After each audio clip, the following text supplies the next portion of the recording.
থানকুনি পাতার বড়া খেতে পছন্দ করেন? তাহলে আসেন আজকে থানকুনি পাতার বড়া বানাই। এখানে আমি 2 কাপ মসুর ডাল ভিজিয়ে নিয়েছি। এখন এটাকে ভালো করে ধুয়ে নেব।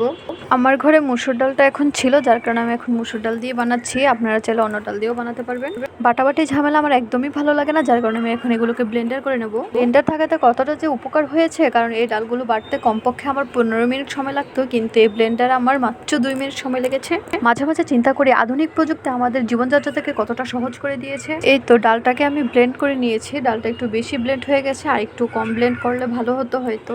এখানে থানকুনি পাতা আমি আগে কুচিয়ে রেখে দিয়েছিলাম, তবে আমি বেশি একটা কুচাইনি, মানে হালকা হালকা কুচিয়েছি। এইভাবে কিন্তু আরও বেশি ভালো লাগে। এখানে আমি পরিমাণ মতো পেঁয়াজ দিয়ে নিচ্ছি। পেঁয়াজের পরিমাণ এখানে বেশি হলেও ঝামেলা, তবে কম হলেও সমস্যা নেই। তো এখানে আমি আমার পরিমাণ মতো পেঁয়াজ দিয়ে নিয়েছি। এখন আমি হলুদ গুঁড়ো দিয়ে দেবো পরিমাণ মতো, তারপরে দিয়ে দেব লবণ। এখানে আমি কাঁচামরিচ কুচি দিয়েছিলাম, কিন্তু ভিডিওতে আসলে দেখাতে আমার মনে ছিল না। তো যাই হোক, এখন আমি থানকুনি পাতাটাকে ঢেলে দিয়েছি। আমি প্রথম বড়া বানাতে গেলে সেই বড়াতে আমি আদা রসুনের পেস্ট ব্যবহার করতাম, কিন্তু পরে এক সময় বুঝতে পারি যে আসলে আদা রসুনের পেস্ট যদি দেওয়া হয় তাহলে বড়াটা মুচমুচে হয় না, যার কারণে আমি এখানে পেস্ট দেব না, কোনো কিছুই দেব না, নর্মালি এগুলো দিয়ে আমি বানিয়ে ফেলবো।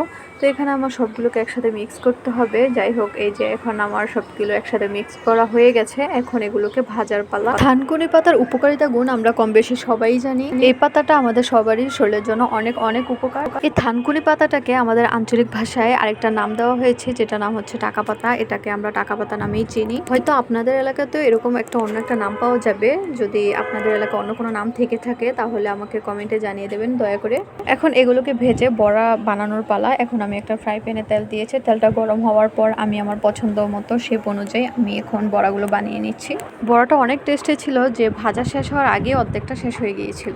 এত পরিমাণে টেস্ট ছিল যে আমি নিজেই ভাজতে ভাজতে স্বাদটা খেয়ে ফেলেছিলাম। তো যাই হোক, আমার এই যে ভাজা শেষ হয়ে গেছে। আজকে ভিডিওটা তোমাদের কাছে কেমন লেগেছে? যদি ভালো লেগে থাকে তাহলে লাইক, কমেন্ট আর একটা শেয়ার করে দিও।